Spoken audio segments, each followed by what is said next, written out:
Nabi Muhammad menyampaikan 3 keutamaan Sayyidah Khadijah. Adalah perempuan yang beriman padaku di saat belum ada sesiapapun yang beriman. Gak ada siapapun yang beriman, Sayyidah Khadijah sudah beriman kepada Nabi Muhammad. Hina karamahinna haraman yanas. Khadijah memberikan di saat belum ada sesiapapun yang mau mengorbankan hartanya untukku. Dermawan, bantuin dakwah Nabi Muhammad dengan apapun, termasuk Sayyidah Khadijah tak keberatan harus kehilangan seluruh hartanya. Yang ketiga, warazaqani minhal aulad duna ghairiha. Khadijah, Allah karuniakan darinya anak-anak untukku yang Allah tidak memberikannya dari perempuan selain Khadijah. Semua putra-putri Nabi Muhammad lahir dari Sayyidah Khadijah. Selain Ibrahim ya, yang lahir dari Maria Al-Qibtiyah, tapi Ibrahim juga tidak berusia panjang. Teman-teman sekalian yang saya muliakan, Sayyidah lebih tua di atas Nabi Muhammad 15 tahun. Jadi saat Nabi Muhammad menikah dengan Sayyidah Khadijah, itu Nabi Muhammad berusia 25 tahun, Sayyidah Khadijah berusia 40 tahun. Gitu ya. Dan 40 tahun Nabi Muhammad, Sayyidah Khadijah itu sebenarnya belum 40 tahun kalau di usia kita. Baru sekitar 38. Karena memang setiap 30 tahun itu ada perbedaan 1 tahun antara Masehi dengan Hijriah. Jadi sebenarnya Sayyidah Khadijah saat itu belum terlampau tua lah ya Bu ya, 40 tahun. Teman-teman sekalian, Sayyidah Khadijah satu waktu ditanya, wahai Sayyidah, kapan kali pertama engkau berjumpa dengan Nabi besar Muhammad?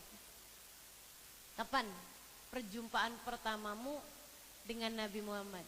Sayyidah Khadijah menjawab, saya adalah satu dari beberapa perempuan yang menjenguk ketika Aminah melahirkan Muhammad. Jadi Nabi Muhammad baru lahir, itu Sayyidah Khadijah jengukin. Karena Sayyidah Aminah adalah kawan Sayyidah Khadijah. Kan usianya paut 15 tahun tuh. Jadi waktu Sayyidah Aminah menikah, itu Sayyidah Khadijah juga maksudnya sudah dewasa juga. Saya tidak pasti apakah beliau saat itu sudah menikah. Akan tetapi teman-teman saudari sekalian, Sayyidah Khadijah termasuk di antara yang menjenguk kelahiran Nabi Muhammad SAW. Apa yang dipikirkan Sayyidah Khadijah ketika melihat Nabi Muhammad SAW, menjenguk Nabi Muhammad? Sayyidah Khadijah terpesona melihatnya. Wah, anak ini lucu sekali, anak ini bagus sekali. Andai, kata Sayyidah Khadijah, andai saja saya lahir di masa-masa ini, kami pasti akan menghabiskan masa kecil bersama-sama. Tapi subhanallah, rupanya harapan seperti itu Allah dengar. Dan kemudian Allah ijabah, bukan menjadi kawan di masa kecil, tapi menjadi kawan di masa dewasa. Sayyidah Khadijah kawan-kawannya menikah. Satu waktu Sayyidah Khadijah bermimpi, melihat ada cahaya terang dari langit turun. Cahaya tersebut dari langit ke atas Mekah, kemudian turun ke rumah Sayyidah Khadijah dan jatuh di pangkuan Sayyidah Khadijah. Cahaya itu dari pangkuan Sayyidah Khadijah, cahaya tersebut kemudian bersinar, teman-teman saya sekalian, sampai melingkari seluruh bagian bumi. Cahayanya tuh terang sekali sampai melingkari seluruh bagian bumi. Besokannya Sayyidah Khadijah datang kepada namanya Waraqah bin Naufal. Sepupunya. Nah, Waraqah bin Naufal ini Bu meskipun sepupu, paut usianya dengan Sayyidah Khadijah cukup jauh. Jadi mereka sepupuan, tapi Sayyidah Khadijah usianya misalnya 10 tahun, dia usianya sudah 50-an tahun. Ya, atau 40-an tahun. Dia seorang ahli kitab, bisa baca kitab dan pengikut ajaran Nabi Allah Isa alaihissalam, yaitu beragama Nasrani. Tapi mengikuti ajarannya Nabi Isa yang benar ya Bu ya, yang betul masa itu. Baca Injil gitu. Injilnya Injil yang betul gitu. Sayyidah Khadijah datang ke sana, kemudian bercerita tentang mimpinya. Katanya Waraqah bin Naufal, "Ya Khadijah, in sadaqti fima qulti." Jika kamu benar terhadap apa yang kamu ceritakan, yushak an yub'ats nabi hadhil ummah. Sebentar lagi nih Khadijah akan terutus nabi umat terakhir ini. Umat ini nih bentar lagi akan terutus nabinya. Dan kalau cahaya itu jatuh ke pangkuanmu, artinya kamu akan menjadi istrinya. Bersiap-siaplah Khadijah. Wah, Sayyidah Khadijah debar-debar hatinya. Saya calon istri Nabi. Jika benar mimpi saya. Teman-teman sekalian, kawan-kawannya mulai menikah. Sayyidah Khadijah satu waktu, ya kayak setahunan lah dari masa-masa itu, Sayyidah Khadijah lagi tawaf. Terbayang-bayang mimpinya tersebut itu. Walaupun sudah agak lama tapi ingat terus sama mimpi itu. Jadi beliau sambil tawaf sambil berdoa. Ya Allah, apabila Engkau mengutuskan seorang nabi, jadikan saya istrinya ya Allah. Kok Sayyidah Khadijah udah kenal Allah? Betul ibu-ibu saudara sekalian. Masyarakat Mekah pada masa tersebut sudah kenal Allah. Mereka banyak yang mengikuti ajarannya Nabiullah Ibrahim alaihissalam, tapi di sisa-sisa aja. Sisa-sisa ajarannya Nabiullah Ibrahim alaihissalam. Jadi Sayyidah Khadijah kalau nyebut Tuhan Allah. Sebagaimana orang-orang kaum Quraisy juga kalau nyebut Tuhan itu memang Allah.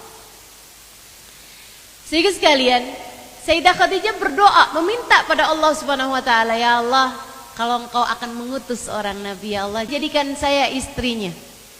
Habis selesai Sayyidah Khadijah berdoa, ada seorang laki-laki tua. Ada di ujung sana itu. Dia panggil beberapa orang perempuan di situ. Ya ma'asyaran nisa ismain. Perempuan-perempuan. Nih, anak-anak perawan dengar saya katanya.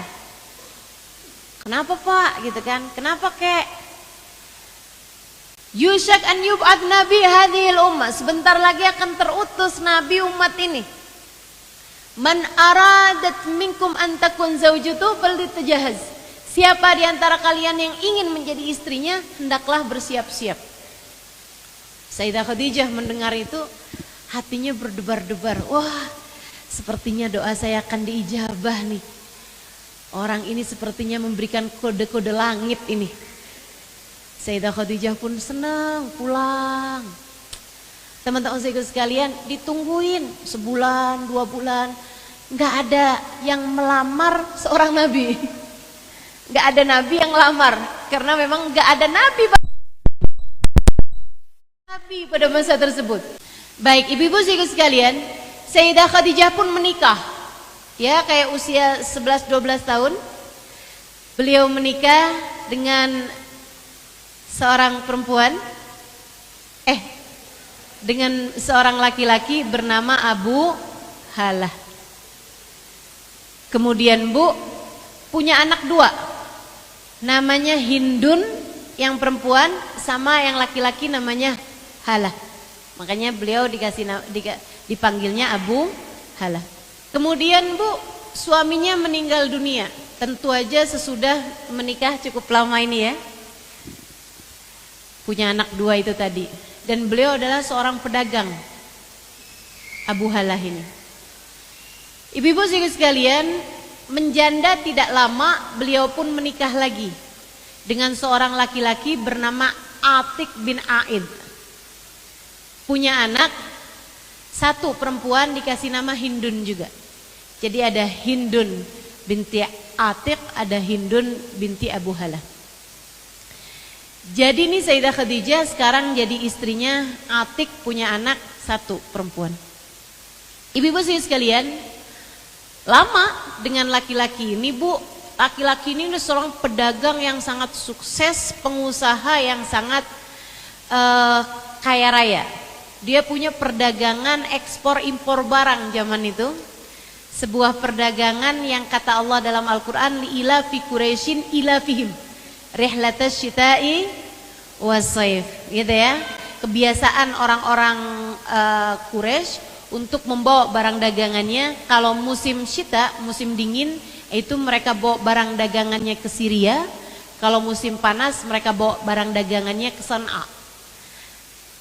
Syita sama saif yang Allah sebutkan dalam Al-Quran itu. Teman-teman sekalian, suaminya kemudian meninggal juga. Yang kedua ini, Pak Atiq tadi ini. Pak Atiq meninggalkan harta warisan yang sangat besar kepada Sayyidah Khadijah. Dan Sayyidah Khadijah pun kemudian meneruskan perdagangan suaminya ini, ibu-ibu sekalian, menjadikan Sayyidah Khadijah perempuan Quraisy yang sangat kaya raya. Dan tak hanya itu teman-teman, beliau kaya raya, berkarir, meneruskan perdagangan suaminya dalam mengekspor impor barang pada masa tersebut ya, 1400 tahun silam. Sayyidah Khadijah Bu sangat dermawan. Ibu-ibu sekalian, orang tuh di Mekah pada masa tersebut Bu, kalau misalnya lagi kesulitan, yang akan mereka datangi Sayyidah Khadijah. Mau pinjem uang untuk modal, yang mereka datangi Sayyidah Khadijah. Orang baru menikah nih, suami istri, tapi nggak ada penghasilan dalam kehidupan mereka. Mereka datang pada Sayyidah Khadijah. Anak-anak yatim yang ditinggalin oleh bapaknya, karena bapaknya pergi perang antar suku misalnya pada masa tersebut, bapaknya meninggal, ibunya bawa anak-anaknya kepada Sayyidah Khadijah. Berapa banyak keluarga yang dibantu oleh Sayyidah Khadijah pada masa tersebut, menjadikan Sayyidah Khadijah setara ratu di kota Mekah pada masa tersebut Bu. Makanya itu yang membuat tidak ada laki-laki yang melamar Sayyidah Khadijah sesudah itu. Akan tetapi tidak ada laki-laki manapun yang akan menolak kalau dilamar Sayyidah Khadijah. Jadi dari kuatnya beliau pada masa tersebut ya, setara ratu itu tadi gitu. Jadi tuh laki-laki pada minder gitu kalau mau melamar Sayyidah Khadijah. Justru sebaliknya, Sayyidah Khadijah lah yang melamar beliau. Sehingga sekalian, Sayyidah Khadijah lupa terhadap mimpinya dulu itu. Apalagi sekarang beliau sudah jadi perempuan seperti yang tadi saya sampaikan. Beliau janda, kaya raya, dan tidak berpikir untuk menikah lagi gitu. Sampai satu waktu orang kepercayaannya yang membawakan barang dagangan miliknya Sayyidah Khadijah itu tidak ada lagi, udah pulang kampung atau apalah gitu ya.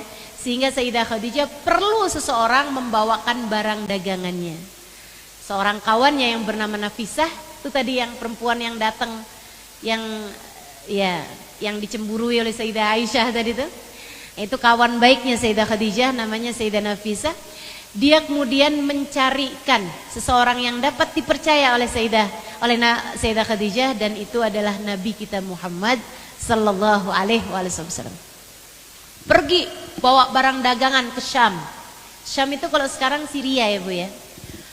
Antara Nabi Muhammad yang membawakan maksudnya masalah keuangannya, dagangnya, dengan yang membawakan barangnya nih budak laki-lakinya Sayyidah Khadijah, namanya Maisarah. Jadi Maisarah ini budak laki-laki ya Bu, bukan budak perempuan. Budak laki-lakinya Sayyidah Khadijah namanya Maisarah. Maisarah kalau di sini seringnya dipakai nama untuk laki-laki atau perempuan? Perempuan. Kalau masa itu di Arab tuh Maisarah sampai sekarang seringnya dipakai nama untuk laki-laki. Sama seperti Tolhah, kalau di sini banyak dipakai untuk nama perempuan, kalau di Arab sering dipakai untuk nama laki-laki. Teman-teman sekalian, berangkat Nabi Muhammad bersama dengan Maisarah, pulang-pulang dari bawa barang dagangan, Maisarah bercerita kepada Sayyidah Khadijah. Dibilang, Tuan, barang dagangan kita laku keras Tuan. Semuanya terjual Tuan. Sepertinya perempuan-perempuan tuh yang asalnya tidak mau beli aja, lihat mukanya Muhammad tuh langsung mau beli Tuan. Tapi bukan itu yang saya mau cerita padamu Tuan. Apa katanya Sayyidah Khadijah? Tuan, kemana kami berjalan, awan menaungi di atas kami. Kami kira sejak kapan nih saya dinaungin awan. Ternyata ketika saya berpisah dengan akhunal Quraisy, dengan saudara kita dari Quraisy, yaitu Nabi Muhammad gitu ya, yang kala itu tentu saja belum jadi seorang nabi, awannya ternyata menaungin dia, bukan menaungi saya Tuhan. Jadi rupanya dia itu kemana berjalan dia dinaungi awan. Dan kejadian yang lebih aneh lagi Tuhan, saat kami beristirahat di bawah sebuah pohon. Ini Bu, pohon ini jadi pohon paling tua sekaligus paling besar nih ya. Dan ada sampai di zaman sekarang didatangi orang. Namanya Syajarah Sahabi. Kalau ibu-ibu pengen lihat boleh buka tuh di Google, nggak usah sekarang. Namanya Syajarah Sahabi atau pohon sahabat. Jadi sahabat Nabi Muhammad itu sudah meninggal semua ya Bu ya, yang manusia. Sudah meninggal semua juga yang binatang. Gitu ya, ada yang menyertai Nabi Muhammad, binatang-binatangnya Nabi semua udah meninggal. Tapi ternyata Allah sisakan satu pohon. Makanya disebutnya pohon sahabat. Pohon inilah yang dibuat naungan oleh Nabi Muhammad setiap kali perjalanan beliau ke Syria. Ibu udah pernah sampai pohonnya? Belum, saya sudah. Alhamdulillah. Adanya di Jordan Bu. Pohonnya besar sekali. Dan itu subhanallah, Allah sepertinya memang menyisakan, menjadikan pohon itu abadi untuk kita mengenang Nabi besar Muhammad sallallahu alaihi wasallam. Allah mau kasih lihat gitu. Pohon aja yang sering dibuat sandaran Nabi Muhammad diabadikan oleh Allah Subhanahu wa taala. Tak mati terkena zaman, tak habis terkena kemarau. Ibu-ibu sekalian, jika hatimu punya rasa cinta kepada Nabi Muhammad, jika hatimu besar pengikutan terhadap Nabi Muhammad, besar kecondongan terpautnya hati kepada Nabi Muhammad, Allah juga pasti akan selamatkan dirimu kelak di hari akhirat dari berbagai macam hal-hal yang tidak menyenangkan. Bahkan di dunia juga nih kita akan selamat, sebagaimana pohon itu aja tuh selamat. Ibu-ibu sekalian, bahkan kabarnya tuh Ibu ya, pohon itu kalau lagi musim kemarau Allah kasih air di dekatnya. Teman saya cerita, dia bilang saya datang ke sana pas lagi musim kemarau. Itu ada air-airnya Bu di bawahnya Bu. Pohonnya besar sekali seperti ukuran kamar. Pohonnya seperti mungkin 4 kali 4 meter. Pohonnya sangat besar, ya seperti pohon beringin nih Bu ya. Dengan daun yang sangat rimbun sekali, kalau kita ada di dalamnya, itu kayak kita di dalam sebuah rumah gitu. Di dalam pohon tersebut tuh, di bawah ininya, kita sandaran ke batangnya gitu. Nah itu seperti ada di dalam sebuah rumah gitu. Cahaya matahari panas-panas di atas tuh nggak terasa. Luar biasa sekali. Nah, itu saat Nabi Muhammad sedang bernaung di bawah pohon itu, tentu pohonnya waktu itu masih belum besar ya Bu ya, seperti sekarang. Datang seorang pelayan dari seorang rahib. Rahib itu pendeta Yahudi. Dia turun mendekati Nabi Muhammad dan Maisarah, dia bilang, kalian berdua datanglah ke tempat majikan kami, tuan kami. Dia itu adalah seorang rahib yang tidak pernah turun. Kami yang selalu mendatangkan hajatnya, makanan apa semuanya dinaikin ke atas gitu. Di sumi'ahnya, di tempat kholwatnya, tempat ibadahnya. Akan tetapi hari ini, beberapa saat yang lalu dia turun meminta kalian berdua untuk naik ke atas. Sepertinya ada hal penting yang beliau mau sampaikan. Katanya Maisarah, yuk Muhammad. Kata Nabi Muhammad, kamu aja deh Maisarah. Saya lelah sekali. Oh gitu. Oke lah kalau gitu. Berangkat nih. Maisarahnya sendirian, dinaikin sama pelayannya sampai ke ruangan atas. Ada seorang laki-laki tua, pendeta tua, ini namanya Dasturo dalam satu riwayat. Riwayat yang lain mengatakan Namanya itu, iya Dasturo itu ya. Teman-teman sekalian, Dasturo ini beliau lihat ke arah pohon di mana Nabi Muhammad sedang bernaung di bawahnya. Terus yang datang Maisarah aja kan. Dia sambil nggak lihat Maisarah dia bilang, "Manir rajul tahta dillatil kasyajarah." Siapa tuh laki-laki yang ada di bawah pohon itu? Maisarah bilang, "Akhil Quraisy, itu saudara saya dari Quraisy." Katanya Dasturo, dia bilang, "Bukan. Dia pasti nggak punya saudara." Maksud saya saudara setanah air, katanya Maisarah.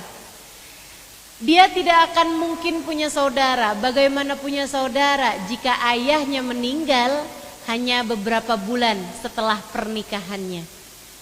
Dia masih ada dalam perut ibunya ketika ayahnya meninggal dunia. Bagaimana Tuhan tahu, katanya. Dan bahkan dia pun ibunya udah meninggal saat dia berusia 6 tahun. Bagaimana kamu tahu? Kok tahu gitu? Dia bilang dia pun kemudian kakeknya meninggal juga saat usia 8 tahun. Iya betul, dia sekarang tinggal bersama dengan pamannya. Dan pamannya punya banyak anak. Kok kamu tahu? Dia bilang dia terus pendeta ini menyebutkan tentang kehidupan Nabi Muhammad SAW. Dan banyak diantaranya yang Maisarah nggak tahu.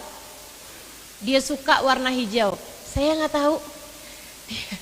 Masya Allah. Katanya Maisarah, setiap kali saya mau berbohong padanya, dia lebih tahu tentang dia Tuhan.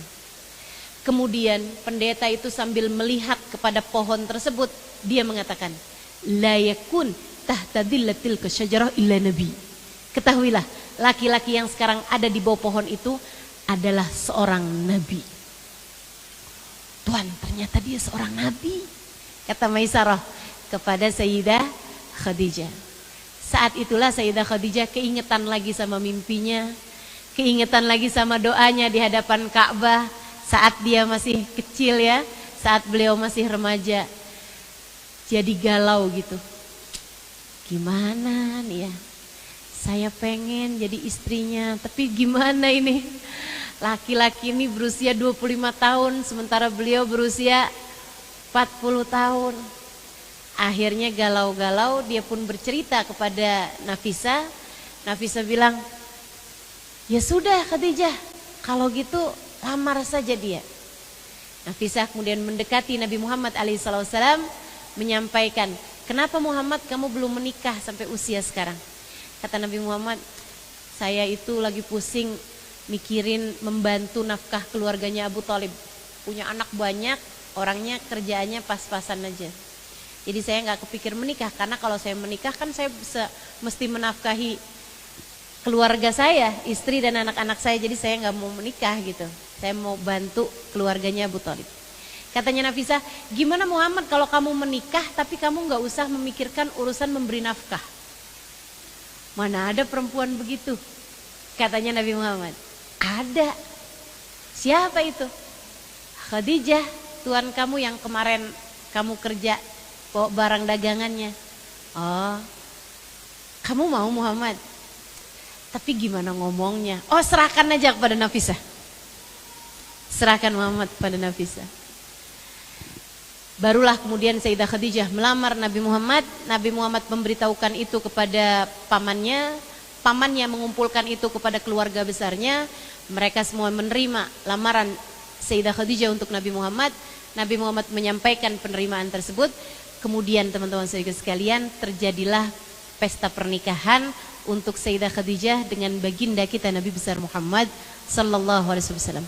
Beberapa hari sebelum pesta pernikahan dilaksanakan, akad nikah dilaksanakan, Sayyidah Khadijah ada panggil Nabi Muhammad alaihi wasallam. Buat apa nih? Mau PDKT calon suami? Pendekatan terhadap calon suami? Bukan. Bukan. Mau biar lebih kenal gitu, lebih kayak mau memantapkan hati sebelum acara pernikahan? Bukan, teman-teman sekalian. Sayyidah Khadijah berkata kepada Nabi Muhammad seperti ini, "Ya Muhammad, aku ingin menikah denganmu seperti yang kamu tahu. Bukan karena kamu tampan, meskipun itu iya. Artinya bahwa andai Nabi Muhammad bukan laki-laki yang tampan, Sayyidah Khadijah tetap akan menikah dengannya gitu.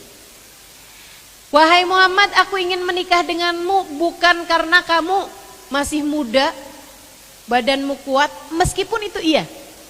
Artinya andai Nabi Muhammad sudah tua dan badannya sakit-sakitan misalnya, Sayyidah Khadijah tetap ingin menikah dengan Nabi Muhammad. Wahai Nabi Muhammad, aku ingin menikah denganmu bukan karena akhlakmu mulia, meskipun itu iya, dan bukan pula karena kamu adalah Al-Amin, seseorang yang dapat dipercaya, meskipun ada pada dirimu semua itu. Aku ingin menikah denganmu wahai Muhammad karena aku kira kamu adalah calon Nabi akhiruz zaman.